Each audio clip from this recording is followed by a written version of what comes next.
చిన్నపిల్లలు కదా, మీకు అనుగుణంగా చెప్పాలంటే ఉపకారికి అపకారం చేయడం అంటే మీ ఫ్రెండ్స్ మీరు ఎప్పుడైనా పెన్సిల్ అడుగుతారు కదా, ఎగ్జామ్ రాసేటప్పుడు ఎప్పుడైనా మర్చిపోయినప్పుడు అడిగినప్పుడు వాళ్ళు వెంటనే నో అని చెప్పేస్తారు కదా, లేదని చెప్తారు కదా.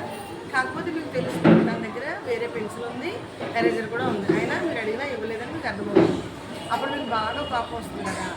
ఓకే, సరే కోపం వచ్చింది కదా, తర్వాత ఒకసారి నిజంగానే ఆ ఫ్రెండ్కి పెన్సిల్ లేక మిమ్మల్ని అడుగుతారు. అడిగినప్పుడు మీకు గుర్తొస్తుంది కదా, నాకు పెన్సిల్ ఇవ్వలేదు తన దగ్గర ఉన్నా కూడా అని కోపం వస్తుంది కదా. కానీ అప్పుడు మనం ఏం చేయాలి, తప్పనిసరిగా మనం వాళ్ళకి ఇవ్వాలి. అంటే మనకి ఇవ్వలేదు కదా అని చెప్పి మనం ఇవ్వకుండా ఆపకూడదు. ఎందుకంటే తనకి అవసరం ఉంది కదా, అవసరాన్ని మనం తీర్చాలి.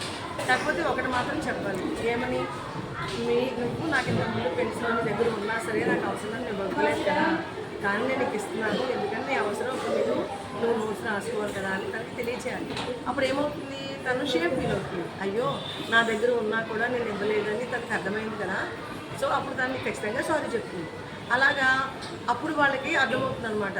వాళ్ళకి అవసరం ఉన్నప్పుడు మనం ఫ్రెండ్స్కి మనం ఖచ్చితంగా వాళ్ళ అవసరాన్ని తీర్చాలని అర్థమవుతుంది. అలా మీరు కోపంగా నువ్వు నాకు మొన్న అడిగావు కదా, నువ్వు దగ్గర ఇవ్వలే కదా, అందుకు నేను ఇవ్వను అని చెప్పకూడదు. అప్పుడు తనకి తప్పు చేసినా కానీ మీ ఇద్దరి మధ్య స్నేహం అనేది పాడైపోతుంది. అందుకని తప్పు చేసిన తప్పుని మనం ఎత్తి చూపి వాళ్ళని శత్రువులాగా చేసుకోకూడదు. వాళ్ళు పశ్చాత్తాపడేలాగా మనం వాళ్ళని మార్చుకోవాలి. అది నిజమైన స్నేహం అంటే. అందుకనే మనం